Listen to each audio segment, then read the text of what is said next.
The look of absolute shock on my brother Marcus's face when he saw me standing in the doorway of my $3 million mansion was worth every penny I had spent.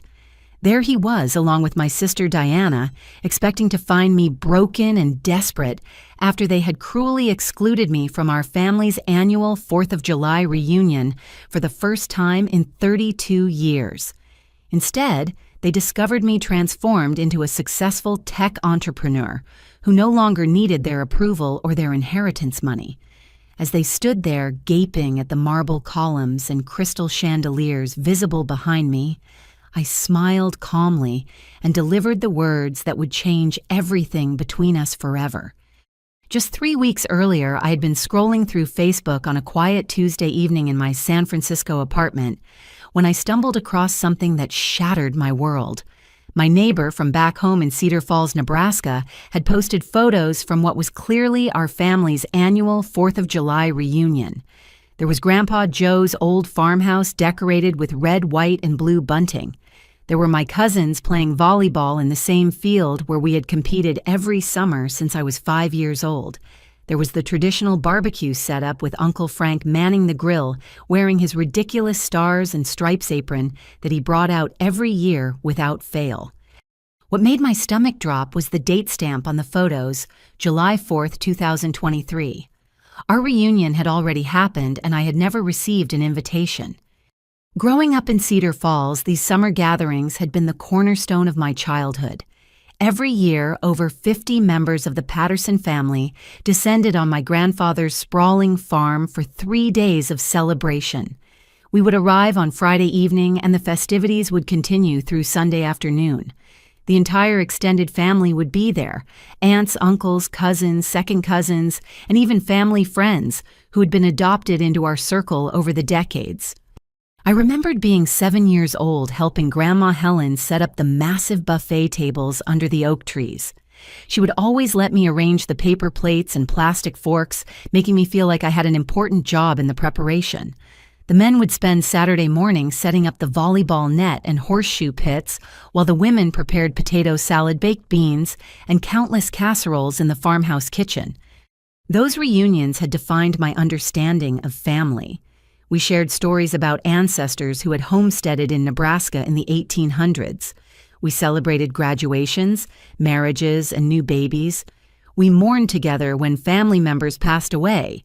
Even when I moved to California 5 years ago to pursue my software development career, I had never missed a single reunion. Every year I would sacrifice vacation time and spend thousands of dollars on last-minute flights to make sure I was there. The travel was expensive and exhausting, but maintaining those family bonds felt essential to who I was. Cedar Falls might have been a small town with limited opportunities, but it was where my roots grew deep into generations of prairie soil. This year I had been waiting for my invitation since mid-June. Usually my Aunt Sarah would send out handwritten cards with all the details about timing, what food to bring, and updates about family news. When July 2nd arrived without any communication, I started to worry that something had gone wrong. Maybe there had been a health crisis with one of the older relatives. Maybe the reunion had been postponed due to bad weather or some other emergency. So I called my sister Diana, expecting her to explain the delay or give me updated information about the gathering. "Oh, the reunion," Diana said when I asked about the invitation. Her voice carried a strange coldness that I had never heard before. "We decided you probably wouldn't be interested this year." The casual cruelty in her tone left me speechless. "What do you mean I wouldn't be interested? I haven't missed a reunion in 27 years. "Well, you live in California now," she replied with a dismissive laugh. "You've made it pretty clear that you think you're too good for Nebraska and all of us small-town folks. We figured you had better things to do with your time."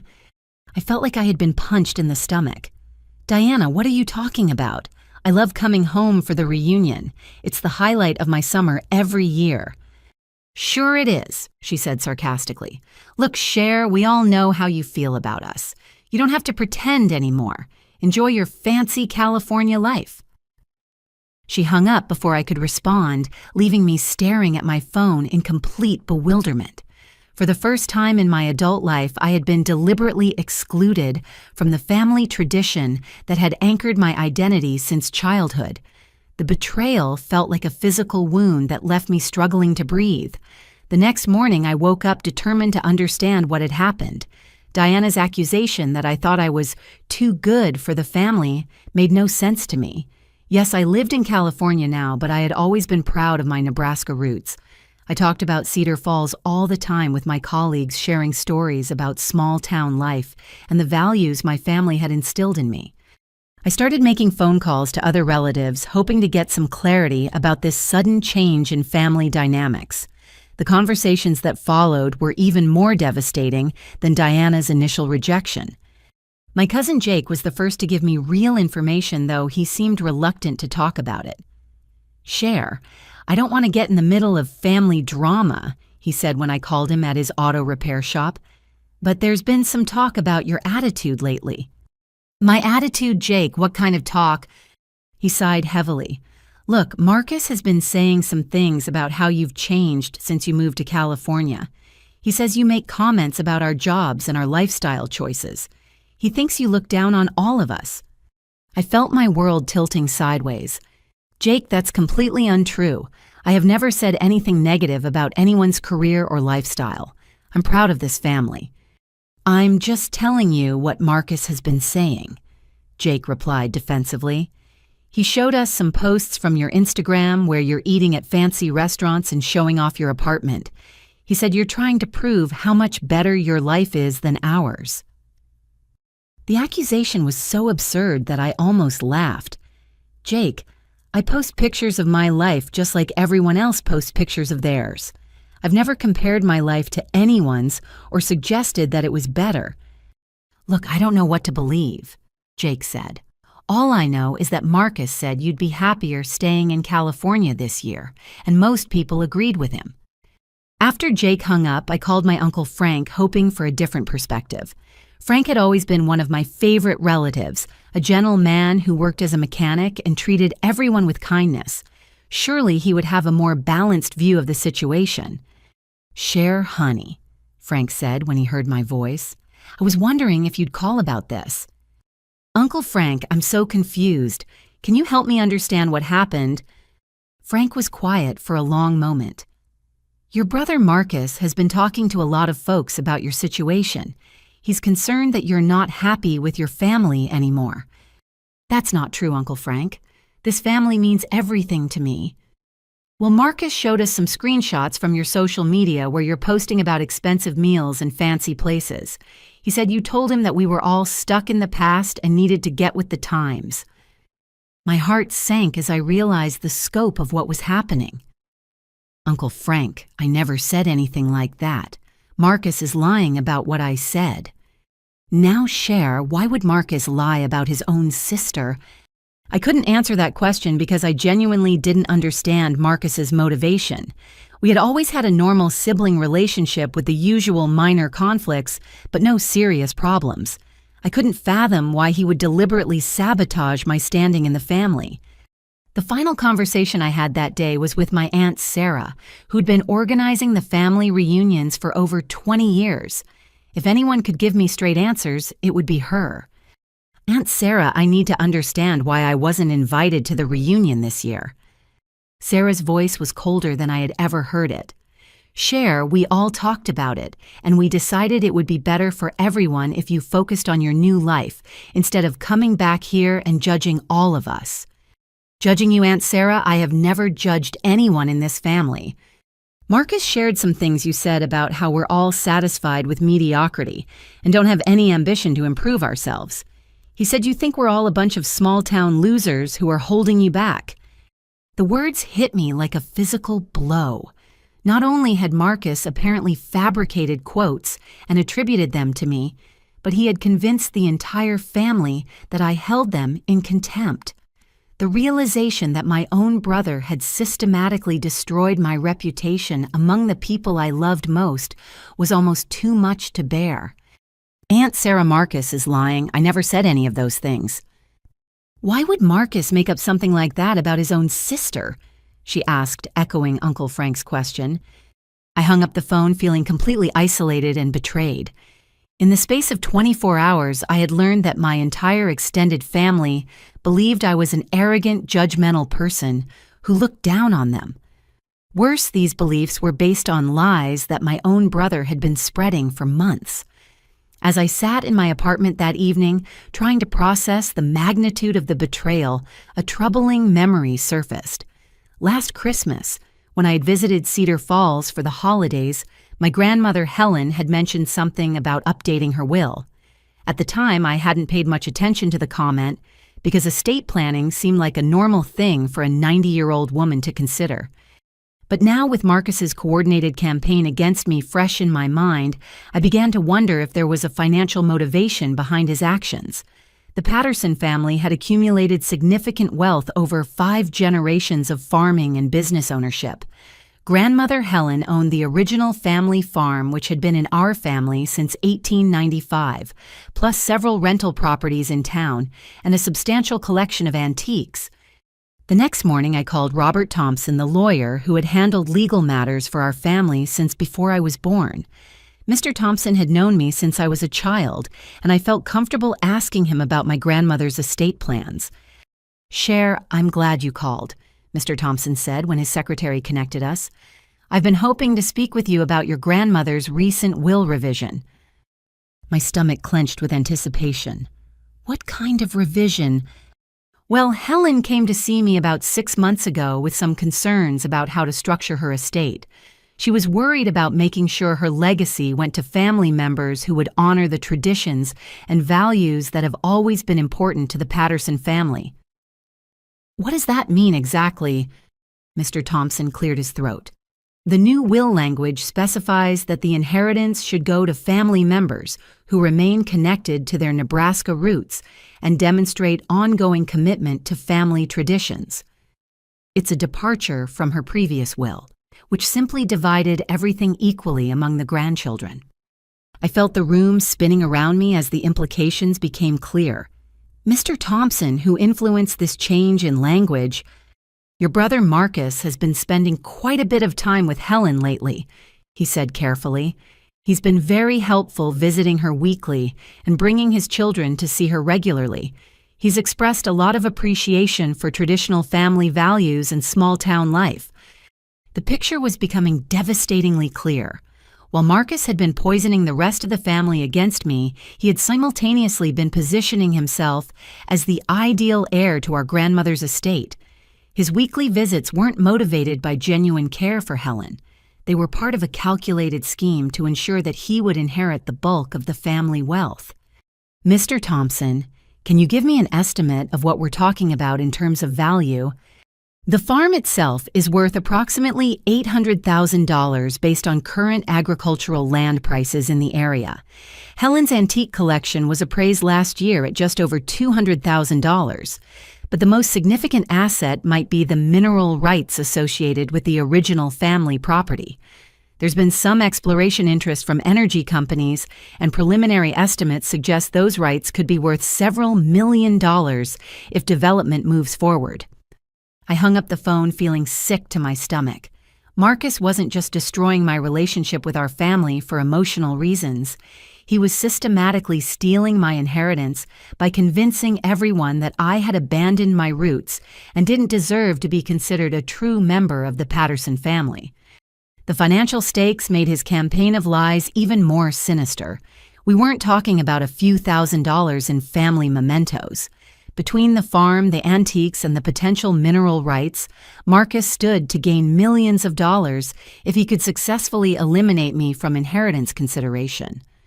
I spent the rest of the day researching Nebraska inheritance law and thinking about my options.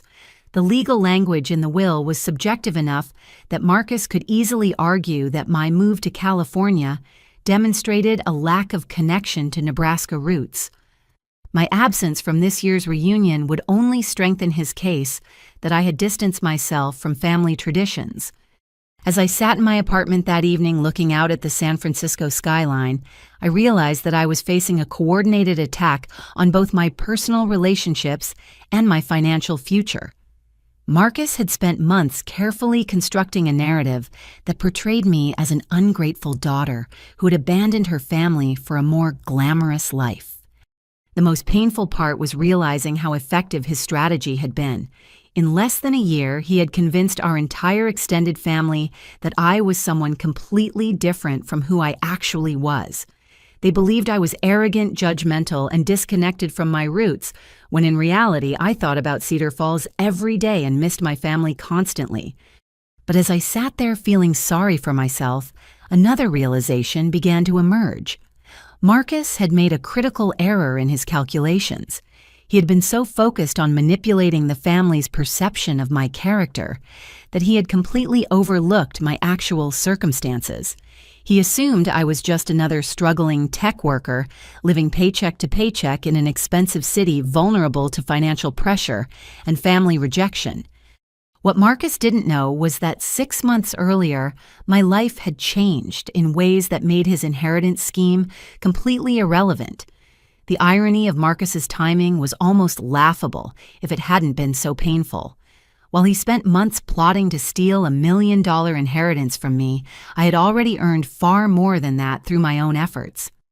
6 months ago, the cybersecurity startup I had co-founded with my business partner David Chen had achieved something that most entrepreneurs only dream about. We had successfully launched a revolutionary product and secured major venture capital funding. ShieldTech, our company, had developed artificial intelligence software that could predict and prevent cyber attacks before they happened. Traditional cybersecurity systems were reactive, responding to threats after they had already penetrated a network. Our technology was proactive, using machine learning algorithms to identify suspicious patterns and neutralize threats in real time. The development process had taken 3 years of 16-hour days, maxed out credit cards, and countless rejections from investors who didn't understand our vision. David and I had met in graduate school at Stanford, where we both studied computer science, with a focus on artificial intelligence applications. After graduation, we spent 2 years working for different tech companies, gaining experience and saving money to fund our own startup. We launched ShieldTech in a tiny office space in Palo Alto with nothing but our laptops, a coffee machine, and an unshakable belief that we could build something that would change the cybersecurity industry. For the first 18 months, we survived on ramen noodles and the occasional freelance consulting project. There were weeks when I wasn't sure we could afford to keep the lights on, let alone pay ourselves salaries.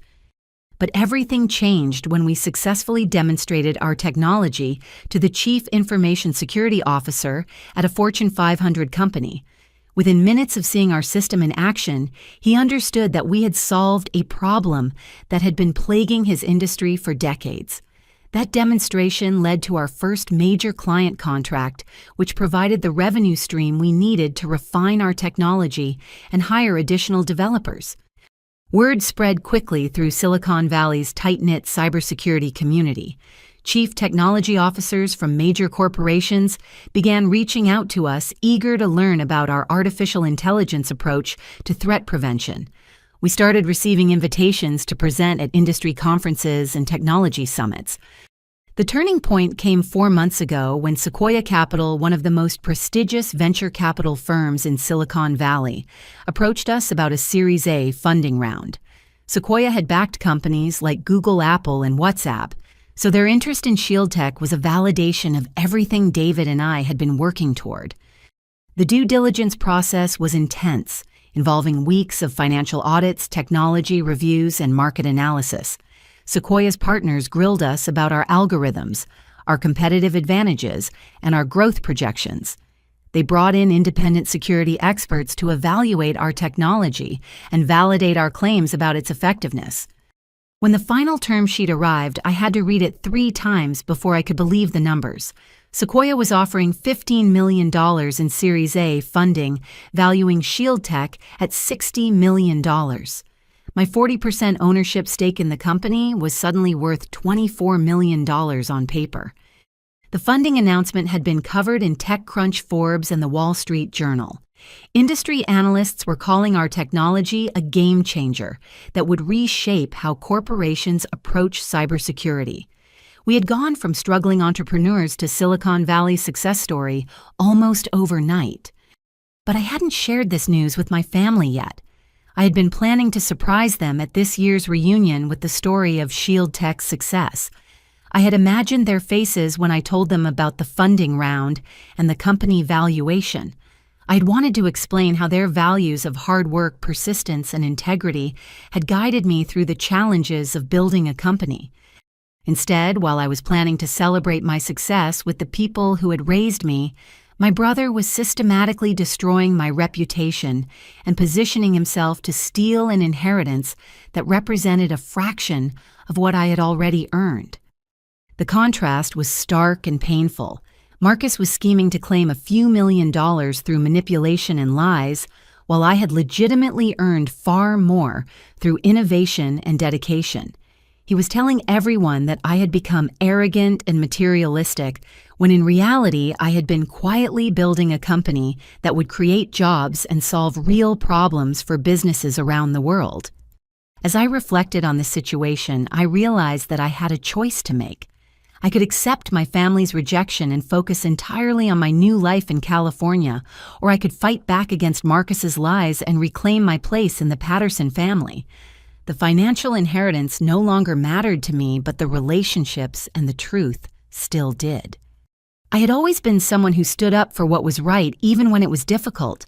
My parents had raised me to believe that integrity mattered more than convenience, and that family bonds were worth defending. If I walked away now, Marcus would not only steal the inheritance, but he would also get away with destroying my reputation and manipulating our elderly grandmother. That night, I made a decision that would change everything. I was going to return to Nebraska not as the struggling tech worker Marcus had portrayed to the family, but as the successful entrepreneur I had actually become. I was going to expose his lies, reclaim my standing in the family, and make sure that truth prevailed over manipulation. But I was going to do it in a way that Marcus would never expect. The next morning, I opened my laptop and began researching real estate in Cedar Falls, Nebraska. If I was going to prove my commitment to my roots and expose Marcus's lies, I needed to make a statement that would be impossible to ignore. I wasn't just going to visit home. I was going to establish a permanent presence there in the most dramatic way possible. Cedar Falls had always been a small town with modest housing prices, but I was looking for something extraordinary. I wanted a property that would demonstrate my success while also showing my genuine commitment to returning to my Nebraska roots. As I scrolled through real estate listings, one property immediately caught my attention. The Morrison Estate was a magnificent Victorian mansion that had been the crown jewel of Cedar Falls since the 1890s. The current listing showed 12 acres of meticulously maintained gardens, a restored mansion with 8 bedrooms and 6 bathrooms, and architectural details that spoke to the craftsmanship of a bygone era. The asking price was $2.5 million, which would have been completely out of reach for the struggling tech worker Marcus had described to our family. But for someone with a $24 million net worth, it was an affordable investment that would send exactly the message I wanted to convey. I called the listing agent Beverly Martinez within an hour of seeing the property online. Beverly had been selling real estate in Cedar Falls for over 20 years, and she knew my family well. Her surprise at hearing from me was evident in her voice. "Cher Patterson. My goodness, I haven't spoken to you since you left for California. Are you thinking about buying an investment property back home?" "Actually, Beverly, I'm interested in the Morrison Estate. I'd like to schedule a viewing as soon as possible." There was a long pause before Beverly responded. "Cher, are you aware of the asking price on that property? It's not exactly a starter home." I smiled at her concern.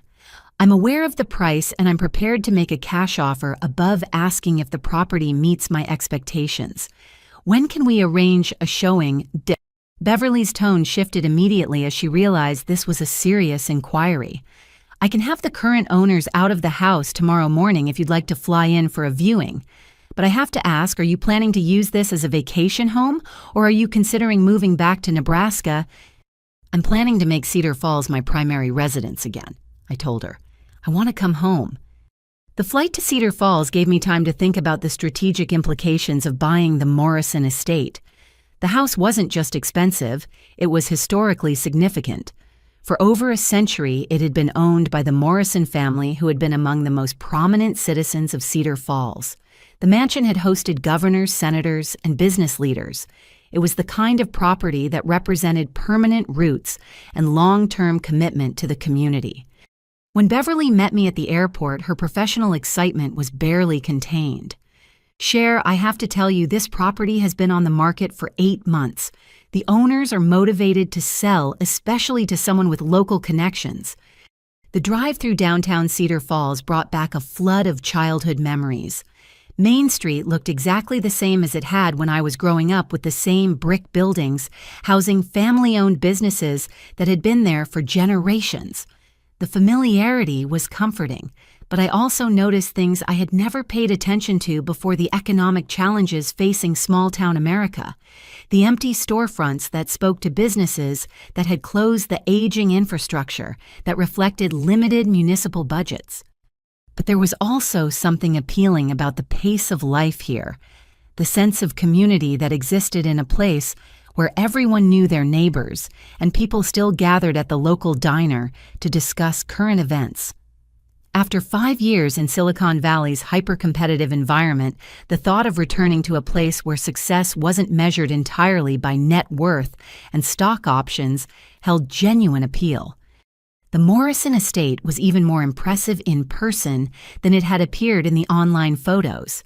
The Victorian architecture featured ornate gingerbread trim, wraparound porches with carved wooden columns, and bay windows that flooded the interior with natural light. The gardens included century-old oak trees, formal flower beds, and a carriage house that had been converted into a guest cottage. Inside, the mansion had been meticulously restored to preserve its historical character while incorporating modern amenities. The original hardwood floors gleamed under crystal chandeliers, and the crown molding and wainscoting showcased the craftsmanship of 19th century artisans. The kitchen had been updated with professional-grade appliances, but the design maintained the home's period authenticity. As I walked through the rooms, I could envision hosting family gatherings here. The formal dining room could easily accommodate our extended family for holiday meals. The library would be perfect for quiet conversations with grandmother Helen about family history. The wraparound porch would provide an ideal setting for summer barbecues that could rival the traditional reunions at Grandpa Joe's farm. "The current owners are asking $2.5 million, Beverly said as we concluded the tour, "but they've indicated some flexibility on price for the right buyer." I looked out the library window at the gardens where children could play safely while adults supervised from the porch. "Beverly, I'd like to make an offer today. $3.25 million cash with a closing date within 3 weeks. Beverly's eyes widened at the offer, which was 30% above the asking price. "Cher, that's an extremely generous offer. Are you sure you want to go that high?" "I'm sure," I replied. "This isn't just a house purchase for me. I'm coming home and I want to make sure there are no delays or complications in the process." The drive back to the airport gave me time to consider the psychological impact of my decision. By purchasing the most prestigious property in Cedar Falls, I would be making a statement about my commitment to the community that no one could question. Marcus had been telling the family that I thought I was too good for Nebraska, but buying the Morrison estate would prove the exact opposite. I was investing millions of dollars in establishing permanent roots in my hometown. More importantly, the mansion would provide the perfect setting for confronting my family about Marcus's lies. Instead of meeting them on neutral ground or in their familiar territory, I would be able to host them in an environment that demonstrated my success while also honoring the historical traditions they claimed I had abandoned. During the flight back to San Francisco, I began planning the next phase of my strategy. Buying the house was just the first step. I needed to orchestrate a confrontation that would expose Marcus's deception while also giving our family the opportunity to understand who I really was and what I had actually accomplished. The closing process moved quickly thanks to Beverly's efficiency and my cash offer. Within 2 weeks, I owned the most prestigious property in Cedar Falls, complete with 12 acres of grounds and a mansion that had housed some of Nebraska's most influential families. But ownership was just the beginning. If I was going to make the impact I wanted, the mansion needed to be restored to its full glory and prepared to host the kind of gathering that would leave my family speechless. The renovation of the Morrison estate became my full-time obsession for the next month. I took a leave of absence from Shield Tech, delegating my responsibilities to David and our senior management team, and moved temporarily to Cedar Falls to oversee every detail of the restoration process. I hired Patricia Wells, an interior designer from Omaha, who specialized in historical renovations, to help me create a vision for the mansion that would honor its heritage while showcasing contemporary luxury. Patricia had worked on several museum restorations and understood how to blend period authenticity with modern comfort. The goal is to make this house feel like it could have belonged to your family for generations, Patricia explained as we walked through the rooms discussing our plans. We want elegance that feels lived in and comfortable, not like a museum display. For the contractors, I deliberately chose local businesses run by people who had connections to my family or who had known me growing up. Jake Patterson. My cousin, who owned a construction company, handled the structural work. Sarah Mitchell, who had gone to high school with me, managed the landscaping updates. Tom Rodriguez, whose family had run the town's electrical business for 3 generations, upgraded all the wiring and lighting systems. My decision to hire local contractors served multiple purposes. It demonstrated my commitment to supporting the Cedar Falls economy. It ensured that word of my project would spread throughout the community, and it gave me opportunities to reconnect with people who had known me before Marcus's campaign of lies began. The conversations with these contractors were revealing in terms of what my family had been saying about me. Jake was initially surprised that I could afford such an ambitious renovation project. "Cher, I have to ask," he said one afternoon as we reviewed plans for updating the mansion's heating system. "Are you sure you can handle the costs of a project this size? This is going to run well into the 6 figures. I smiled at his concern. "Jake, I appreciate you looking out for me, but the finances aren't a problem. I've had some success with my business in California." "Because Marcus mentioned that you were having some struggles out there," Jake continued carefully. "He said the cost of living was really high and that you were having trouble making ends meet." This was the first direct confirmation I had received about Marcus spreading lies regarding my financial situation. "Jake, I don't know why Marcus would say that, but it's completely untrue. My company has been very successful and I'm financially secure enough to take on this renovation and much more." Jake looked relieved but also confused. "Well, that's good to hear. But why would Marcus say something like that if it wasn't true?" "That's a very good question," I replied, "and I think the answer is going to surprise a lot of people." As the renovation progressed, I made another discovery that would prove crucial to my plans for confronting the family. While Patricia and I were working in the mansion's library, we decided to remove some built-in bookshelves that had been added in the 1950s to create more space for seating. Behind the shelves, we found a hidden compartment that contained original documents from the house's construction. The papers were yellowed with age, but perfectly preserved. As I carefully examined them, my heart began racing. The architectural plans were signed by Thomas Patterson, and the construction contracts were dated 1895. Thomas Patterson was my great-great-grandfather, and according to these documents, he had been the original builder and owner of the Morrison estate. I immediately called Margaret Foster, the local Historical Society president, to verify the authenticity of the documents.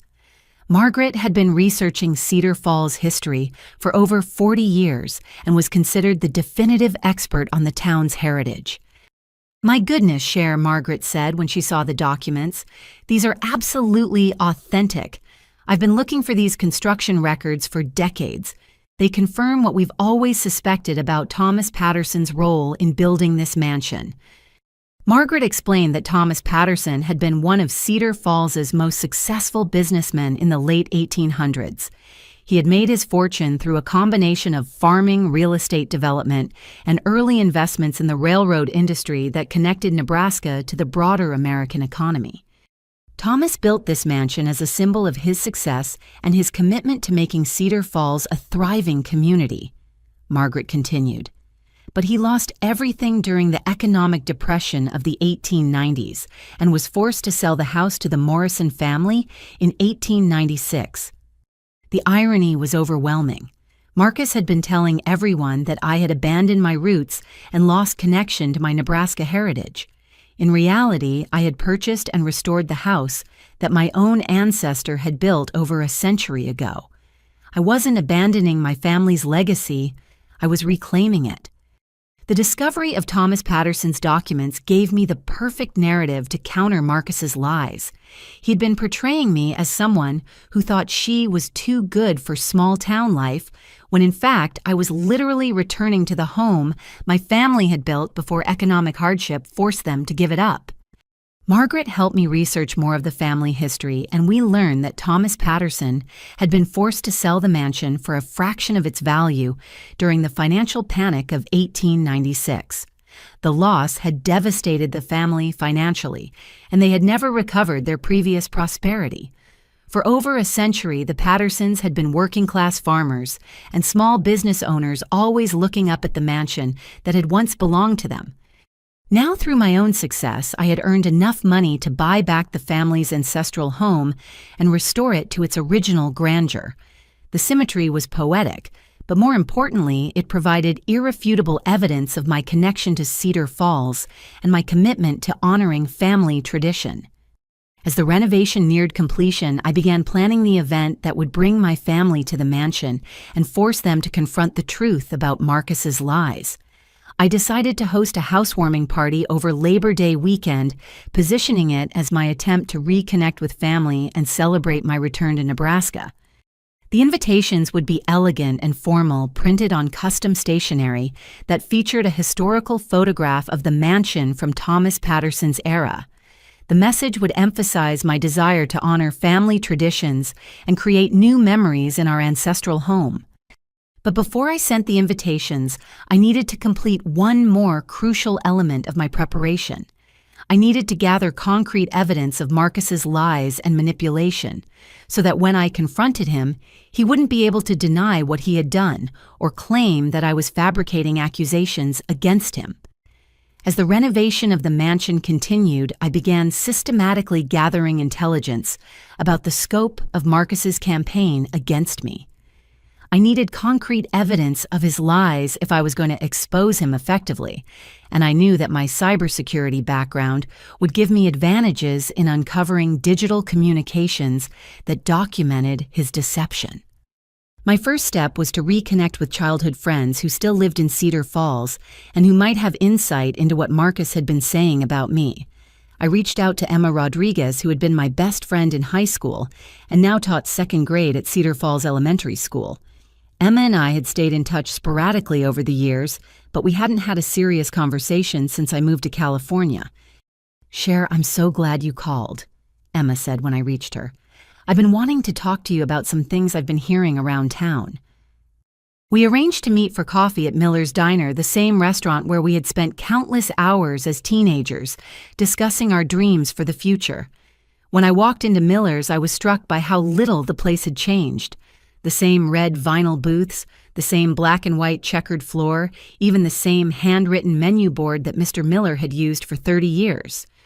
Emma's reaction when she saw me was a mixture of excitement and concern. "Cher, you look amazing. Life in California must be treating you well." "It's been good," I replied carefully, "but I've been hearing some confusing things about what people back home think about my life there." Emma's expression became serious. "That's exactly what I wanted to talk to you about.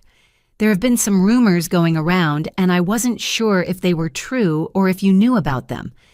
She proceeded to tell me details about Marcus's campaign that were even more disturbing than what I had learned from my phone calls with relatives. According to Emma, Marcus had been systematically spreading lies about me throughout Cedar Falls, not just within our extended family. "Marcus has been telling people that you're struggling financially and that you've gotten involved with drugs." Emma said quietly. He claims that the tech industry culture in California has changed you and that you're not the same person who grew up here. I felt my stomach drop. Emma, none of that is true.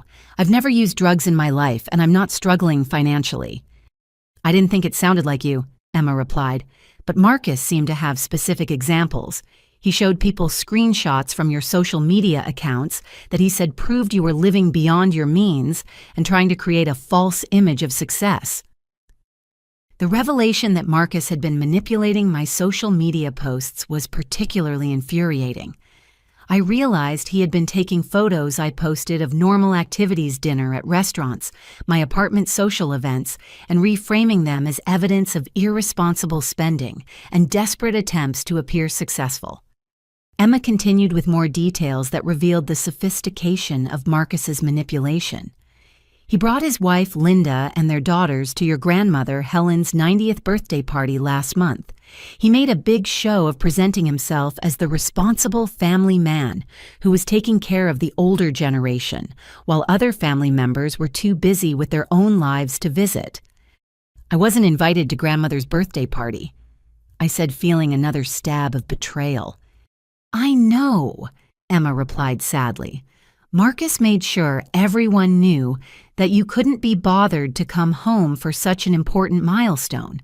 But now that I'm talking to you, I'm realizing that you probably didn't know about it. The picture Emma painted was of a methodical campaign to isolate me from family and community connections, while positioning Marcus as the ideal representative of Patterson family values. He had been attending church services with grandmother Helen, volunteering for community events, and making sure that his positive actions were visible to everyone who mattered in terms of family dynamics. There's something else, Emma said reluctantly. Marcus has been talking about your grandmother's estate planning. He's been suggesting that it wouldn't be appropriate for the family assets to go to someone who has lost connection with Nebraska values. This confirmed my suspicions about the inheritance motivation behind Marcus's lies. He wasn't just trying to hurt me emotionally. He was building a legal and social case for excluding me from estate consideration. After my conversation with Emma, I drove to the mansion and spent the evening researching Marcus's digital footprint. Using techniques I had developed for ShieldTech's cybersecurity applications, I was able to analyze publicly available information about his online activities and communications patterns. What I discovered was even more damaging than I had expected. Marcus had created a private Facebook group called Patterson Family Updates that included most of our extended relatives. The group's posts revealed a sustained effort to share negative information about me while promoting his own family's activities and achievements. The posts were carefully crafted to seem concerned rather than malicious. Marcus would share worried updates about my concerning behavior and express hope that I would find my way back to the values that our family holds dear. He posted screenshots of my social media activity with commentary that reframed innocent posts as evidence of poor judgment or character flaws. Most disturbing were the direct messages I was able to trace between Marcus and various family members. He had been coordinating responses to my phone calls, making sure that relatives would give me consistent feedback about my supposed character problems.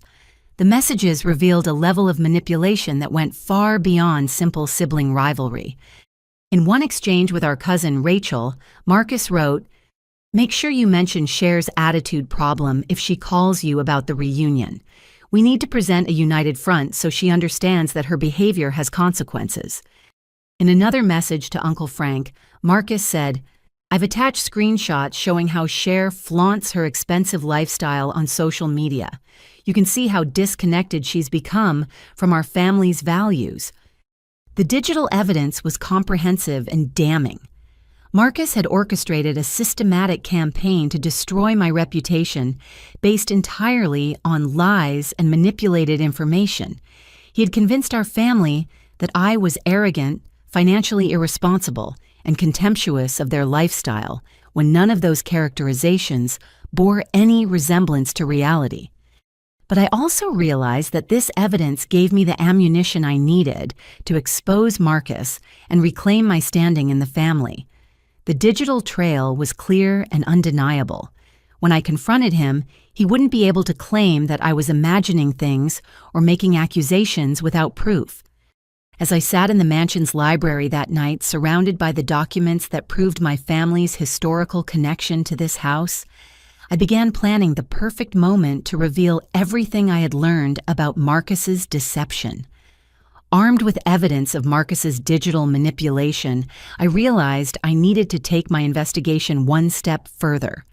My cybersecurity expertise had given me insights into his online campaign, but I wanted to understand the full scope of his communications and coordination efforts.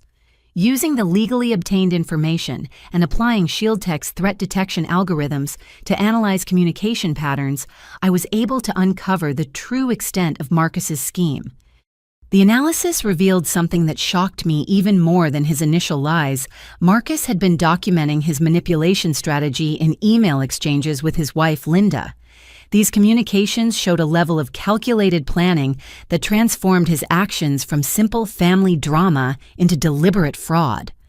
In one email dated 6 months earlier, Marcus wrote to Linda, "The key is to make everyone believe that Cher thinks she's better than us. Once we establish that narrative, excluding her from inheritance consideration will seem natural and justified." Another email revealed his systematic approach to gathering ammunition against me. "I've been saving screenshots from Cher's Instagram for months. With the right commentary, I can make her normal posts look like arrogant showing off. The family will eat it up." Most damning was an exchange where Marcus explicitly discussed his financial motivations. "If we can eliminate Cher from consideration, the mineral rights alone could be worth millions when the energy companies start developing in this area. Helen's getting old, and we need to position ourselves as the obvious choice for carrying on the family legacy." The emails also revealed that Linda had been reluctant to participate in the scheme, initially expressing concerns about the morality of lying about family members. Marcus had convinced her by arguing that they needed to secure their children's financial future, and that Cher's success in California proved she didn't need the inheritance money. In one particularly revealing exchange, Linda wrote, "I feel guilty about making up stories about Cher. She's always been nice to me, and I don't think she's actually arrogant." Marcus responded, "Linda, this isn't about being nice. This is about our family's future. Cher will be fine with her tech job. We need this inheritance to give our girls the opportunities they deserve." The communications painted a clear picture of premeditated deception, motivated by greed rather than genuine family concerns. Marcus had spent months planning his campaign, calculating the financial benefits and coordinating with allies to ensure maximum effectiveness. But the digital investigation also revealed something else that would prove crucial to my confrontation strategy. Marcus had been careless about covering his tracks. He had used his regular email account and social media platforms for communications that documented his entire scheme. His overconfidence in his plan had led him to create a comprehensive digital record of his manipulation. More importantly, I discovered that Marcus had been lying not just about me, but also about his own circumstances.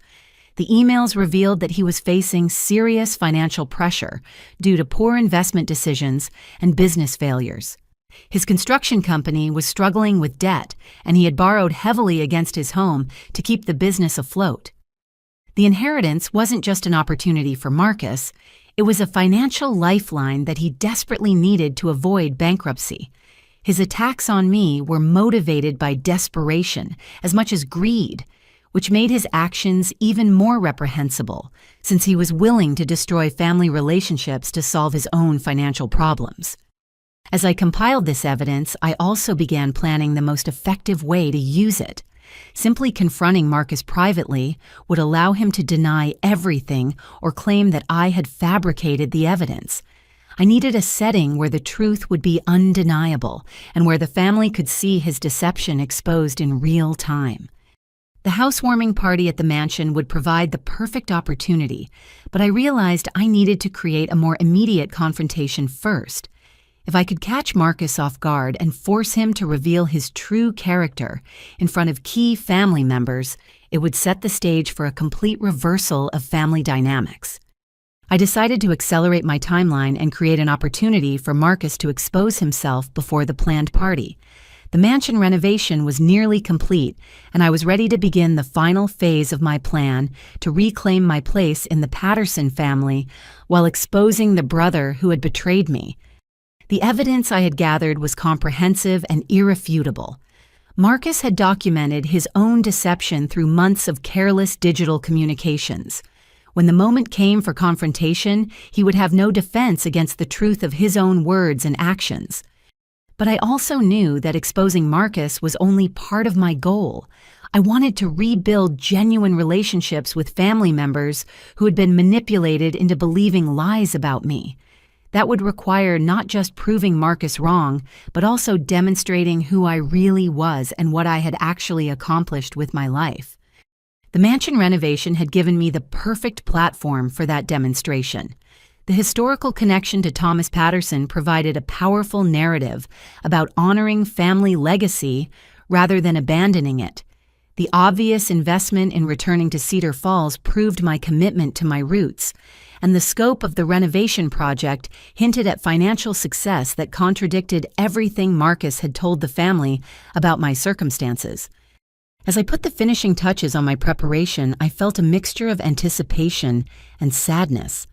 I was excited about the prospect of reclaiming my family relationships and exposing Marcus's lies, but I was also mourning the innocence that had been lost in this process.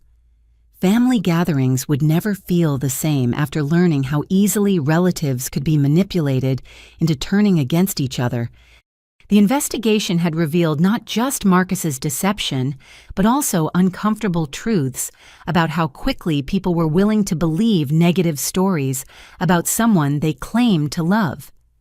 The family members who had excluded me from the reunion hadn't bothered to verify Marcus's accusations or give me a chance to defend myself. Their readiness to accept his lies suggested problems with family dynamics that went beyond one person's manipulation. But I was determined to fight for the relationships that mattered most to me, even if they required rebuilding from the ground up. The Patterson family had overcome challenges for 5 generations in Nebraska, and I wasn't going to let Marcus's greed and deception destroy what previous generations had worked so hard to build.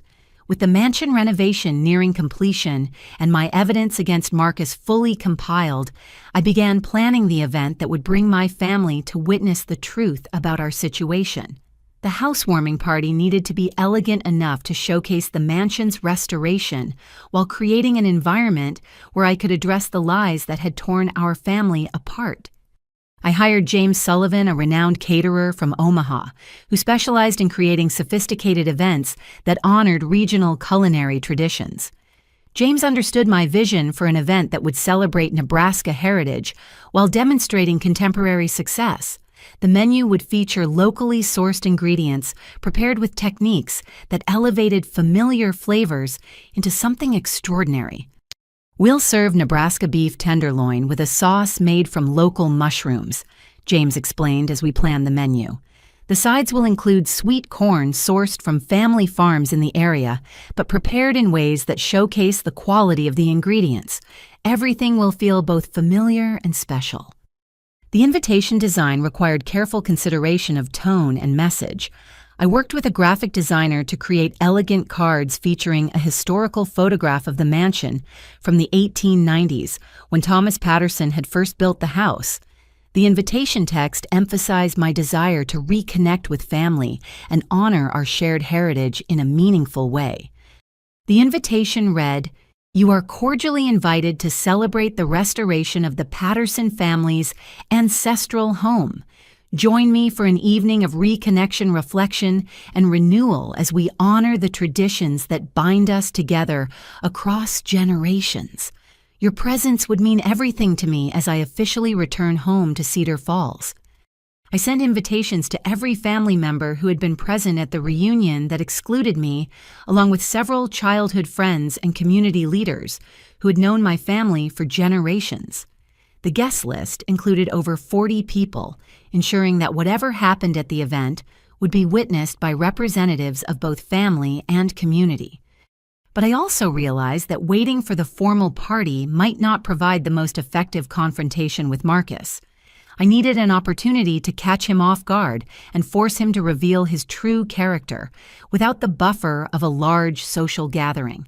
The evidence I had compiled would be most powerful if presented in a setting where Marcus couldn't hide behind social niceties or claim that I was causing a scene. I decided to create an opportunity for Marcus to visit the mansion before the party, giving me a chance for private confrontation, while also demonstrating the scope of my success in a setting that would maximize psychological impact. I sent him a separate note requesting a family meeting to address some misunderstandings and plan for moving forward together. The mansion provided the perfect backdrop for psychological warfare. The obvious luxury and elegance of the restoration would immediately contradict everything Marcus had told the family about my financial struggles. The historical connection to Thomas Patterson would undermine his claims about my abandonment of family roots, and the private setting would prevent him from deflecting or changing the subject when confronted with evidence of his deception. As I prepared for this confrontation, I also had to consider the emotional stakes involved. Marcus wasn't just a business adversary or competitor. He was my brother, someone with whom I had shared childhood memories and family experiences. The evidence of his betrayal was devastating, but I also felt grief about the relationship we had lost and the trust that had been destroyed. I spent hours walking through the mansion's restored rooms, thinking about the family gatherings we could host here if we could move past the damage Marcus had caused. The formal dining room could accommodate holiday meals with the entire extended family. The library could become a place where Grandmother Helen could share family stories with younger generations. The gardens could host summer barbecues that honored our tradition while creating new memories. But achieving that vision would require more than just exposing Marcus's lies. It would require rebuilding trust with family members who had been manipulated into believing false narratives about my character and priorities. Some of those relationships might be repairable, while others might be permanently damaged by what had happened. The mansion renovation was complete, the evidence was compiled, and the invitations had been sent. Everything was in place for the confrontations that would determine whether I could reclaim my place in the Patterson family or whether Marcus's manipulation had caused irreparable damage to relationships that had once been the foundation of my identity. As Labor Day weekend approached, I felt a mixture of excitement and anxiety about the events that would unfold. The next few days would reveal not just the truth about Marcus's deception, but also the character of family members who'd been faced with choosing between manipulation and integrity. I had done everything I could to prepare for success, but the outcome would depend on whether the family values I had always believed in were strong enough to overcome the damage that greed and lies had inflicted on our relationships. The stage was set for a confrontation that would change the Patterson family forever. 2 days before my planned housewarming party, I was in the mansion's library reviewing final preparations when my security system chimed with an alert. The cameras I had installed during the renovation showed Marcus's beat-up pickup truck and Diana's silver sedan pulling into my circular driveway. They had arrived earlier than I expected, but their timing was actually perfect for what I had planned. Through the security monitors, I could see both of my siblings getting out of their vehicles with aggressive, determined body language. Marcus was gesturing emphatically as he spoke to Diana, clearly preparing her for what he expected to be a confrontation with a desperate, financially struggling sister. Diana nodded along with whatever he was telling her, her expression set in the same cold mask I had heard in her voice during our phone conversation about the reunion exclusion. I took a moment to compose myself, smoothing my elegant cashmere sweater and checking my reflection in the library's antique mirror. The woman looking back at me was confident, successful, and completely in control of the situation. This was exactly the image I wanted to project when I opened the door to my siblings who expected to find me broken and defensive. The doorbell's melodic chimes echoed through the mansion's grand foyer as I walked calmly toward the entrance. Through the etched glass panels of the front door, I could see Marcus and Diana standing on the wraparound porch, both of them looking around at the mansion's obvious luxury with expressions that suggested they were already realizing this confrontation might not go as they had planned. I opened the door with a warm smile as if I were genuinely delighted to see them. Marcus, Diana. What a wonderful surprise. Please come in. Marcus immediately tried to take control of the situation, pushing past me into the foyer with an air of aggressive authority. Cher, we need to talk. There are some things that need to be settled between us. Diana followed him inside, but I noticed her eyes widening as she took in the mansion's restored grandeur. The crystal chandelier hanging from the coffered ceiling, the marble floors with intricate inlay patterns, and the sweeping staircase with its hand-carved banister were obviously not what she had expected to find. "This is quite a house," Diana said slowly, her hostility momentarily replaced by confusion. "Thank you," I replied graciously. "I've been working on restoring it to its original condition. Would you like some coffee? I just brewed a fresh pot." Marcus's face was flushed with anger, but I could see uncertainty creeping into his expression as he realized that the expensive renovation surrounding him contradicted everything he had been telling the family about my financial struggles. "We're not here for coffee," he said sharply. "We're here because you've been causing problems for this family and it needs to stop." I maintained my calm demeanor, gesturing toward the living room. "Why don't we sit down and discuss whatever's troubling you? I'm sure we can work through any misunderstandings." As I led them into the living room, I watched Diana's reaction to the restoration work. The room featured period-appropriate furniture that had been professionally restored artwork that reflected the mansion's historical significance and subtle touches of modern luxury that demonstrated both taste and financial resources. Marcus sat down heavily in one of the antique chairs, his discomfort with the elegant surroundings obvious in his posture. "Cher, I don't know what game you're playing with this house, but it needs to stop. You can't just throw money around trying to buy your way back into the family." "Buy my way back?" I asked innocently. "Marcus, I'm not sure what you mean. This is my home. I'm planning to live here permanently." Diana was staring at a professionally framed photograph on the mantelpiece that showed the mansion during its original construction in the 1890s. "Cher, how did you afford all of this? This renovation must have cost hundreds of thousands of dollars." The question gave me the perfect opening to begin dismantling Marcus's lies. "Diana, I'm curious about why you think I couldn't afford it. Has someone been telling you that I'm having financial problems?" Marcus shifted uncomfortably in his chair, realizing that his narrative about my supposed financial struggles was about to be exposed.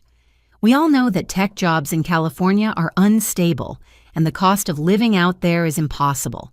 You don't have to pretend with us. I smiled at his obvious discomfort. "Marcus, where exactly did you get the idea that I was struggling financially?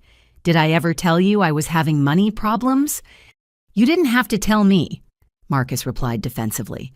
"It's obvious from your social media posts that you're trying to create an image that doesn't match reality." Diana looked confused by the exchange. "What do you mean, Marcus? What social media posts?" This was the moment I had been waiting for. "Diana, has Marcus been showing you screenshots of my social media activity and providing his interpretation of what they meant?" The color was beginning to drain from Marcus's face as he realized I was leading him into a trap. "I was just trying to help the family understand what was really going on with you." "Help them understand," I repeated, "or help them believe something that wasn't true." I walked over to the library desk and retrieved the folder containing printed copies of Marcus's digital communications. "I think it's time we looked at what was really going on behind the scenes." Diana's expression shifted to concern as she saw the thick folder in my hands. "Cher, what is that?"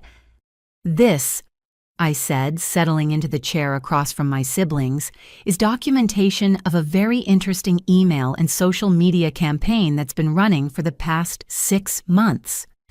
Diana, did you know that Marcus has been coordinating a systematic effort to isolate me from our family?" Marcus jumped to his feet, his face now completely flushed. "That's ridiculous. Cher, you're being paranoid." I opened the folder and pulled out the first set of documents. Diana let me read you something that Marcus wrote to his wife Linda 3 months ago. I began reading from the printed email. The key is to make everyone believe that Cher thinks she's better than us. Once we establish that narrative, excluding her from inheritance consideration will seem natural and justified. Diana's mouth fell open as she stared at Marcus. You wrote that. Cher is obviously making this up, Marcus said desperately, but his panic was evident in his voice. I continued reading from his emails. I've been saving screenshots from Cher's Instagram for months. With the right commentary, I can make her normal posts look like arrogant showing off. The family will eat it up. Diana turned to Marcus with an expression of growing horror. Marcus, did you actually write these things? Even if I did, Marcus said, his voice rising defensively. It's because Cher has been acting like she's too good for all of us. Someone had to protect the family from her attitude. I pulled out another document. Diana hears what Marcus wrote about grandmother Helen's inheritance. If we can eliminate Cher from consideration, the mineral rights alone could be worth millions when the energy companies start developing in this area. The final piece of evidence hit Diana like a physical blow. She stared at Marcus with a mixture of shock and disgust. You've been lying about Cher to steal her inheritance. I wasn't stealing anything, Marcus shouted. Cher doesn't need that money. Look at this house, she's obviously doing fine without it. Diana stood up slowly, her voice shaking with emotion. Marcus, do you realize what you've done? You made me exclude my own sister from the family reunion based on lies. You convinced me that she was arrogant and ungrateful when you were the one manipulating everyone. I could see that Diana was beginning to understand the full scope of Marcus's deception, but I had one more revelation that would complete her transformation. Diana, there's something else you need to know about this house, I said gently. When I was renovating the library, I found original construction documents hidden behind some bookshelves. This mansion was built by Thomas Patterson in 1895. Diana's eyes widened as the significance hit her. Thomas Patterson, our great-great-grandfather. I nodded and pulled out the historical documents Margaret Foster had helped me authenticate. He built this house as the crown jewel of Cedar Falls, but he lost it during the economic depression of the 1890s. Marcus has been telling everyone that I abandoned my roots, but I actually bought back our family's ancestral home. The irony was devastating, and Diana could see it clearly. While Marcus had been claiming that I had disconnected from family traditions, I had literally reclaimed the most significant piece of our family's historical legacy. So when Marcus said you thought you were too good for Nebraska, Diana said slowly, you were actually investing millions of dollars in coming home permanently. That's right, I confirmed. I was planning to surprise everyone at this year's reunion with the news about the house and my business success. I wanted to share my achievements with the family I love. Diana turned to Marcus with tears in her eyes. How could you do this to her? How could you do this to all of us? Marcus was cornered now, and his desperation was making him increasingly aggressive. Fine, maybe I exaggerated some things, but Cher still thinks she's better than us. Look at how she's living compared to the rest of the family. Marcus, I said quietly, I'm successful because I work hard just like our parents taught us. But I've never thought I was better than anyone in this family. The only person who created that impression was you, through your lies and manipulation. Diana was crying now, the full weight of her complicity in Marcus's scheme hitting her. Cher, I'm so sorry. I believed everything he told me. I helped exclude you from the reunion, and I was horrible to you on the phone. Diana, you were manipulated by someone you trusted, I said gently. The blame belongs with Marcus, not with you. But I wasn't finished exposing the depth of Marcus's deception. The most shocking revelation was still to come. Diana was still processing the magnitude of Marcus's manipulation when I decided to deliver the final blow that would expose the true scope of my success. There's something else you both need to understand about my actual circumstances. I said, reaching for another folder I had prepared. What do you mean? Diana asked, wiping tears from her eyes. I pulled out copies of the recent news articles about Shield Tech's funding round. 6 months ago, the cybersecurity company I co-founded secured $15 million in Series A funding from Sequoia Capital, one of the most prestigious venture capital firms in Silicon Valley. Diana stared at the TechCrunch article headline, Shield Tech raises $15 million Series A for revolutionary AI cybersecurity platform. Marcus's face went completely white as he realized what I was revealing. The funding round valued Shield Tech at $60 million. I continued calmly. My 40% ownership stake is worth approximately $24 million. The silence in the room was deafening. Diana looked back and forth between the financial documents and Marcus's shocked expression, trying to process numbers that were far beyond anything she had imagined. $24 million, Diana repeated slowly. That's correct, I confirmed. Marcus has been scheming to steal a potential inheritance worth maybe $2 or $3 million, while I had already earned 10 times that amount through my own work. Marcus finally found his voice, though it came out as barely more than a whisper. That's impossible. You're just a programmer. I smiled at his ignorance. Marcus, I'm not just a programmer. I'm a co-founder and chief technology officer of a company that's revolutionizing how corporations protect themselves from cyber attacks. Our artificial intelligence algorithms can predict and prevent security breaches before they happen. Every major company in America needs what we've built. Diana was staring at me with a mixture of amazement and shame. Cher, why didn't you ever tell us about this success? I was planning to surprise everyone at the family reunion, I said sadly.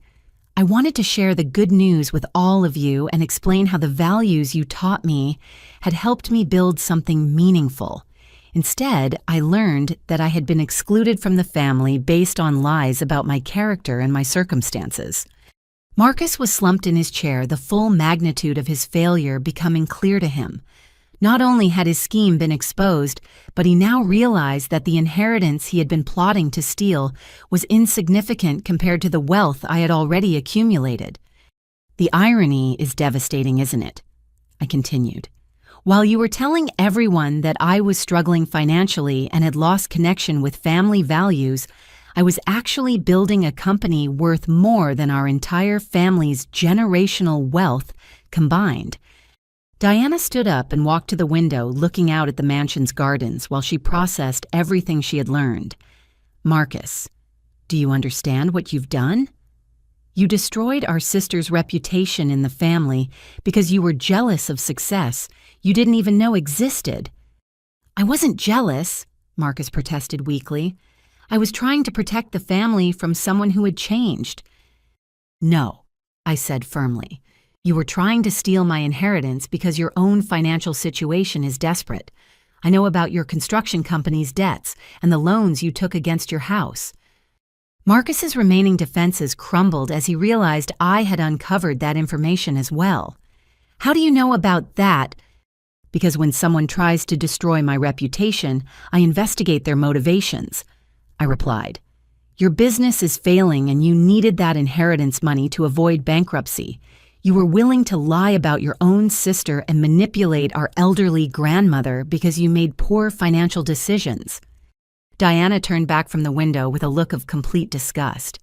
Marcus, you used me to help steal from Cher because you can't manage your own business properly.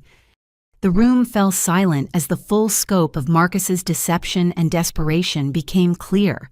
He had orchestrated an elaborate campaign of lies, manipulated family relationships, and exploited an elderly woman's trust, all to solve financial problems he had created through his own poor judgment. Diana, I said gently, I want you to know that I don't blame you for believing Marcus's lies. He's your brother, and you had no reason to think he would fabricate evidence and manipulate the entire family. Diana was crying again, but now her tears seemed to be a mixture of relief and shame. Cher, how can you forgive me for treating you so badly? Because family relationships are worth fighting for when they're built on truth instead of lies. I replied. Marcus chose manipulation and greed. You were just trying to protect what you thought were legitimate family concerns. But our conversation was interrupted by the sound of car doors slamming in the driveway. Through the living room windows, I could see that the rest of our extended family had begun arriving for what they thought would be an intervention about my problems. Instead, they were about to witness Marcus's complete exposure and the revelation of truths that would change our family dynamics forever. The sound of multiple vehicles arriving sent Marcus into a panic. Through the mansion's large windows, we could see Uncle Frank's truck, Aunt Sarah's SUV, and Cousin Jake's sedan pulling into the circular driveway. Behind them came Grandmother Helen's distinctive blue Cadillac driven by Uncle Robert. "What's happening?" Marcus demanded. "Who did you invite here?" "I didn't invite anyone today," I replied calmly, but it looks like the family decided to come support what they thought would be an intervention about my problems. Instead, they're going to witness the truth about your lies. Diana was staring out the window at the arriving relatives, her face pale with the realization that Marcus's deception was about to be exposed in front of the entire family. "Marcus, you have to tell them the truth before this gets any worse." "I'm not telling them anything," Marcus said desperately. "Cher, you can't humiliate me in front of everyone. I'm still your brother." "You should have thought about that before you systematically destroyed my reputation in this family," I replied. "I'm not going to humiliate you, Marcus. I'm simply going to let everyone see the evidence of what you actually did." The doorbell chimed again this time with the multiple voices of our extended family audible through the door. I could hear Uncle Frank's distinctive laugh and Aunt Sarah's voice directing someone to park behind the other cars. I opened the front door to find our entire extended family gathered on the porch, clearly expecting to find me in crisis. Instead, they were confronted with the obvious luxury of the mansion's restoration and my composed demeanor.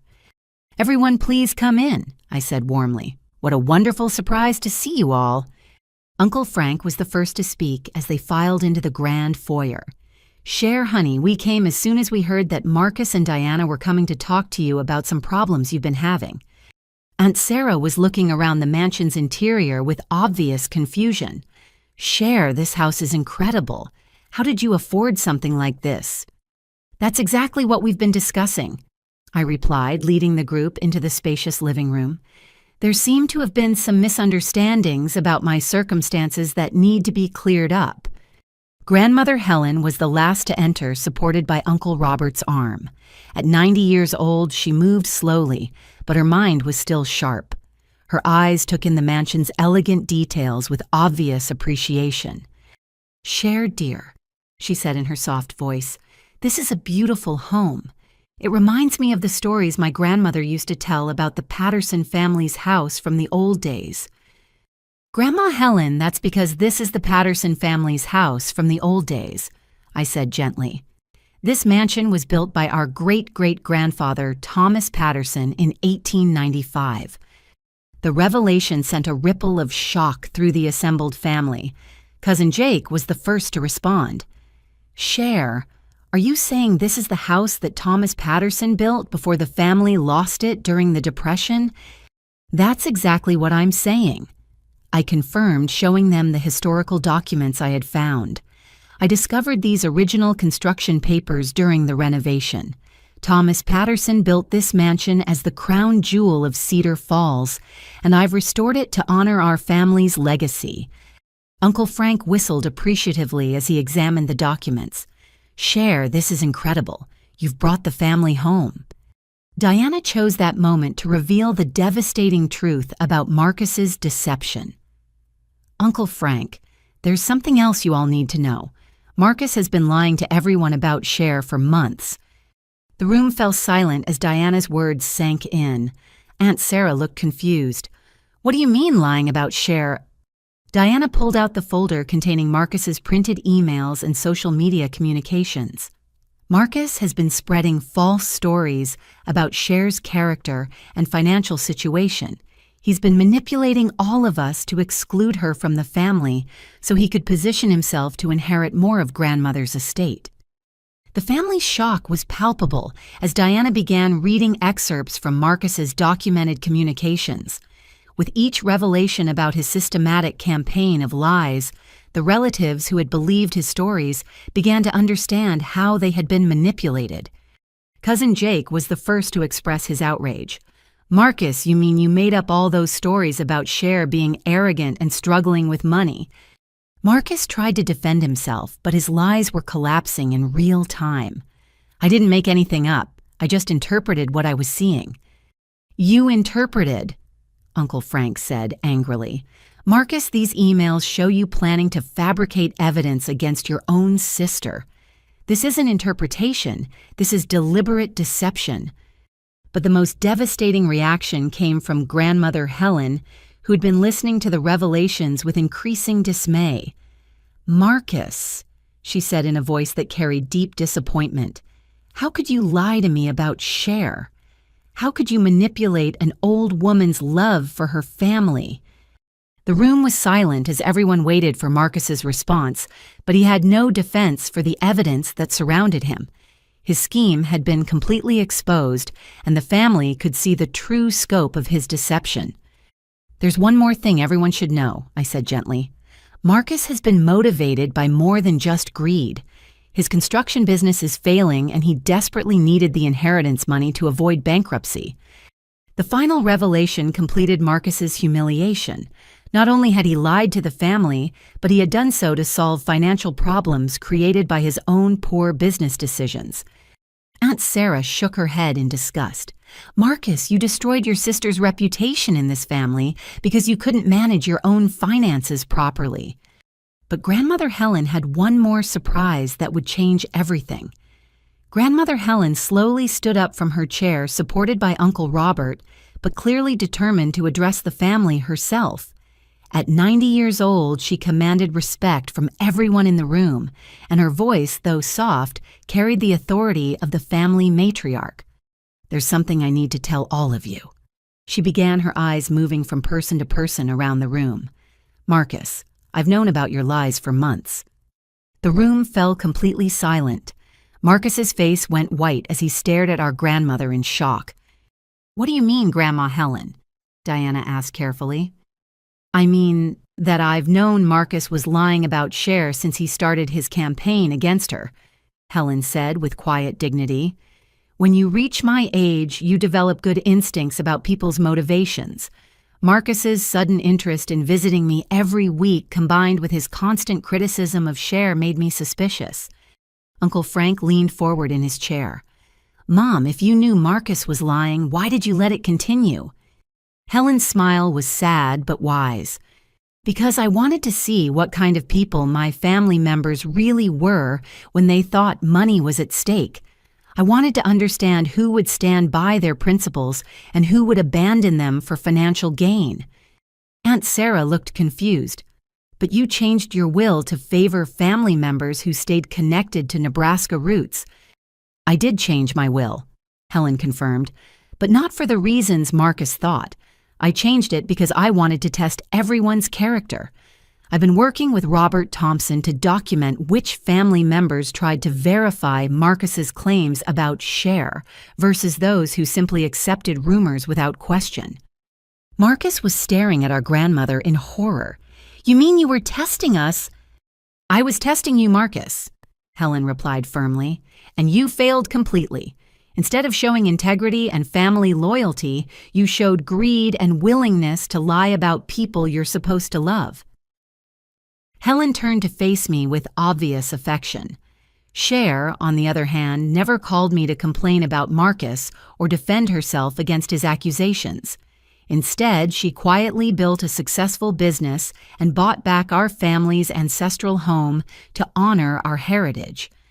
The revelation that Helen had been aware of Marcus's deception all along transformed the entire dynamic in the room. She hadn't been a vulnerable elderly woman being manipulated. She'd been a wise matriarch testing her family's character.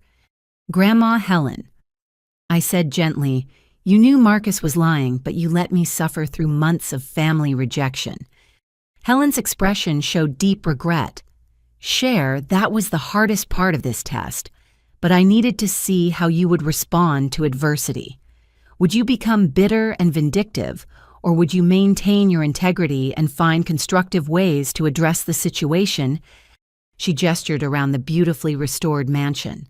Your response was to invest in your roots and plan to bring the family together in our ancestral home.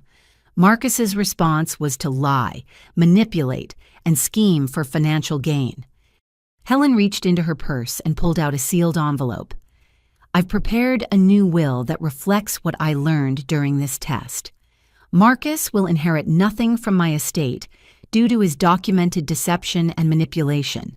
The family assets will go primarily to share with trust funds established for family members who showed integrity during this crisis. Marcus's face crumpled as he realized that his scheme had not only failed, but had cost him everything he had been trying to gain. Grandma, I was just trying to secure my family's future. By destroying your sister's reputation and lying to your own grandmother, Helen asked sadly. Marcus, those aren't family values. That's selfishness and dishonesty. Diana stepped forward to support Helen's decision. Grandma Helen, I think you made the right choice. I was manipulated by Marcus's lies, but I should have verified his claims before turning against Cher.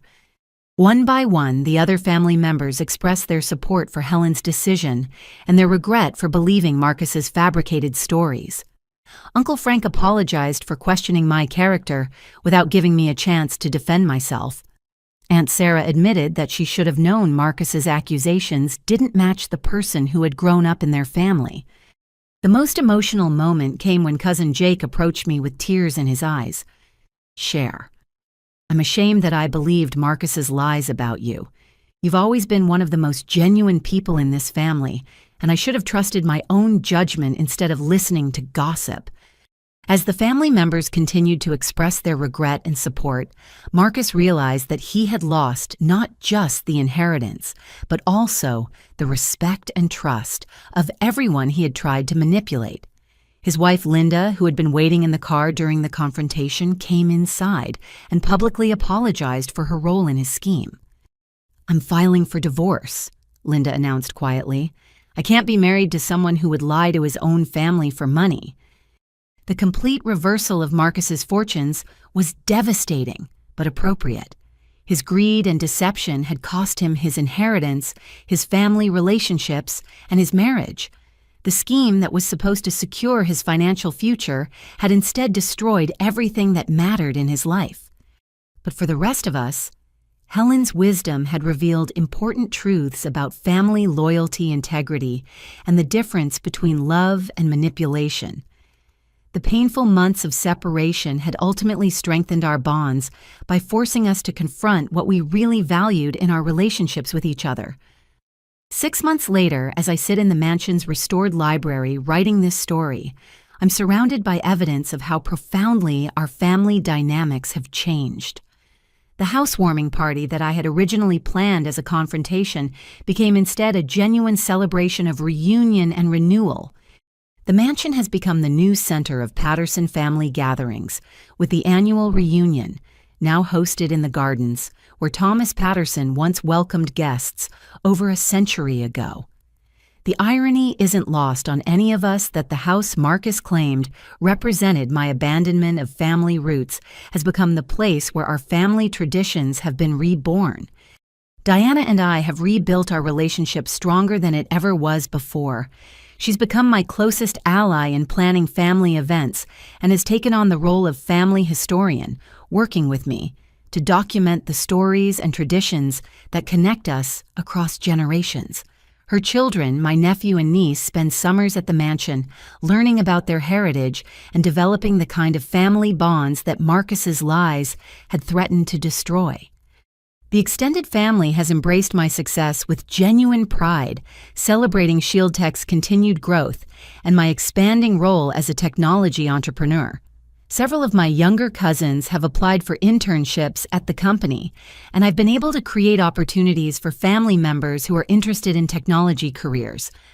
Grandmother Helen moved into the mansion's guest wing last fall, allowing me to care for her while she shares family stories and helps ensure that the house's restoration honors our history accurately. Her presence has transformed the mansion from an impressive property into a true family home, filled with wisdom, laughter, and the kind of love that Marcus's manipulation had temporarily obscured. Shield Tech has continued to thrive beyond my wildest expectations. Our Series B funding round last month valued the company at over $200 million, making my stake worth approximately $80 million. But more importantly, our technology is now protecting thousands of companies from cyber threats, creating jobs, and solving real problems in the digital security industry. I've used this success to establish the Patterson Family Technology Scholarship Fund, providing full college scholarships for Nebraska students who want to pursue careers in science, technology, engineering, and mathematics. The fund ensures that my wealth benefits my home community while honoring the values of education and hard work that my family instilled in me. Marcus faced consequences that extended far beyond the loss of his inheritance. Linda followed through on her divorce, gaining custody of their daughters and revealing additional instances of his dishonesty that had affected their marriage. His construction business collapsed when word of his character issues spread through the close-knit Cedar Falls business community. He eventually left town, though we've heard he's working as a laborer for a construction company in Colorado and attending counseling to address his issues with greed and manipulation. The family has established clear boundaries around Marcus's potential return to our circle. Grandmother Helen has made it clear that he would need to demonstrate genuine remorse, complete a comprehensive program of personal accountability, and make meaningful amends to everyone he harmed before any reconciliation could be considered. Most importantly, the experience taught all of us profound lessons about the difference between authentic relationships and those based on manipulation. We learned that real family love doesn't require diminishing others or competing for resources. True success comes from integrity, hard work, and maintaining genuine connections despite distance or differences. The mansion hosts quarterly family gatherings now, along with corporate retreats for Shield Tech and community events that benefit Cedar Falls. It has become a symbol of positive legacy rather than lost heritage, proving that sometimes you have to reclaim your roots rather than simply inheriting them. Every morning when I wake up in the bedroom that overlooks the gardens Thomas Patterson designed, I'm reminded that the most valuable inheritance isn't money or property, but the values and relationships that connect us across generations. Marcus's greed nearly destroyed those connections, but ultimately his manipulation exposed their true strength. The Patterson family's story continues in this house, where it began over a century ago, built now on foundations of truth, integrity, and genuine love rather than fear and competition. We've learned that family bonds are worth fighting for, but only when they're built on honesty and mutual respect. As I finish writing this account, I can hear Diana's children playing in the gardens, while she and Grandmother Helen plan next month's Easter gathering. The sounds of family life filling this house again remind me why I fought so hard to reclaim not just my inheritance, but my place in a family that's stronger for having confronted the truth about who we really are and what we truly value. Have you ever had to fight for relationships that were important to you? Have you experienced the pain of family betrayal or the joy of reconnection? After misunderstandings were cleared up, I'd love to hear your stories in the comments below about overcoming family conflicts and rebuilding trust after it's been broken. Please like this story if it resonated with your own experiences. Subscribe for more stories about family dynamics and personal triumph. And share this with anyone who might be struggling with similar challenges in their own family relationships. Thank you for listening to my journey from exclusion to reunion, and I hope you find the same courage to fight for truth and authenticity in your own important relationships.